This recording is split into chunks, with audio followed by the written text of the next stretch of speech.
বাঙালি মানে পোলাও কোরমা। গত পর্বে শেয়ার করেছিলাম পোলাওয়ের রেসিপি। আজকের পর্বে শেয়ার করছি ডিমের সাদা কোরমার রেসিপি। আর কিভাবে ডিমের কোরমার কালার ঠিক রাখবেন, মানে দবদবে সাদা রাখবেন, সেই টিপসও থাকবে আজকের পর্বে। Hello everyone, welcome to cook with Plabani. চলুন তাহলে কথা না বাড়িয়ে তৈরি করি ডিমের সাদা কোরমা। রান্নার জন্য একটা প্যানে দিয়ে দিলাম 1 টেবিল চামচ রেগুলার রান্নার তেল। এবার তেলটাকে পুরো প্যানে ছড়িয়ে তার মধ্যে দিয়ে দিলাম ডিম। আমি 8টা ডিমকে সেদ্ধ করে খোসাটা ছাড়িয়ে নিয়েছি। তারপর ছুরি দিয়ে লম্বা লম্বা দাগ কেটে নিয়েছি। অ্যাড করে দিলাম 1/2 চা চামচ লবণ। উল্টে পাল্টে ডিমটাকে হালকা করে ভেজে নিয়েছি। আর ডিমের কালার ঠিক রাখার জন্য এখানে হলুদ মরিচ ব্যবহার করা যাবে না, সেই সাথে কড়া করেও ভাজা যাবে না। তারপর প্যানে 1/3 কাপ তেল দিয়ে দিলাম গোটা গরম মশলা। এখন দিয়ে দিচ্ছি 4 টেবিল চামচ পরিমাণ পেঁয়াজের পেস্ট। তারপর দিচ্ছি 1 টেবিল চামচ রসুন পেস্ট, 1 টেবিল চামচ আদা পেস্ট।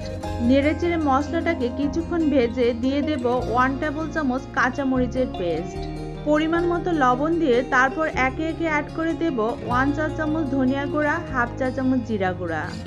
আর কোরমার কালার ঠিক রাখার জন্য আজকে আমি কাঁচামরিচ বাটা ব্যবহার করলাম, সেই সাথে অতিরিক্ত কোনো মশলাই ব্যবহার করলাম না। লাল মরিচের গুঁড়া একদমই ব্যবহার করব না, আর পেঁয়াজের বেরেস্তাও ব্যবহার করব না। দিয়ে দিয়েছি 3 টেবিল চামচ পরিমাণ কাজু ও কিশমিশের পেস্ট। মিডিয়াম আছে আর কিছুক্ষণ মশলাটাকে কষিয়ে দিয়ে দিচ্ছি ভাজা ডিমগুলো। মশলার গ্রেভিতে ডিমটাকে 1 থেকে 2 মিনিট ভালো করে রান্না করে নেব। ডিমের কোরমার আরও 2টা রেসিপি অলরেডি আমার চ্যানেলে আপলোড দেওয়া আছে, আপনাদের সুবিধার্থে লিঙ্কগুলো ডেসক্রিপশন বক্সে দিয়ে দেব। এখন দিয়ে দিচ্ছি 1/4 কাপের মতো ফুল ক্রিম লিকুইড দুধ। আর দুধটাকে আমি ঘন করে জাল দিয়ে রেখেছিলাম। ঢাকনা দিয়ে ঢেকে 5-6 মিনিটের মতো রান্না করে নেব। ফিরে এলাম 5-6 মিনিট পর, ঢাকনাটাকে উঠিয়ে নিয়েছি। গ্রেভিটা অনেকটাই ঘন হয়ে গিয়েছে। এ পর্যায়ে অ্যাড করে দিচ্ছি 1 টুকরো লেবুর রস, সেই সাথে অ্যাড করে দিচ্ছি 1 চা চামচ পরিমাণ চিনি।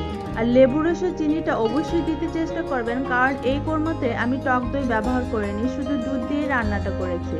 অ্যাড করে দিলাম কিছু চেরা কাঁচা মরিচ, 1 চা চামচ পরিমাণ ঘি।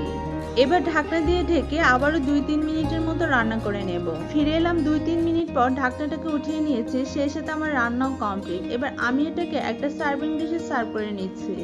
কোরমার সাদা কালার ঠিক রাখার জন্য রান্না শেষে গরম মশলা পাউডার ব্যবহার করার দরকার নেই, কারণ আমি শুরুতেই গোটা গরম মশলা ব্যবহার করেছিলাম। তো ফ্রেন্ডস, তৈরি হয়ে গেল ডিমের সাদা কোরমা। সবাই ভালো থাকবেন।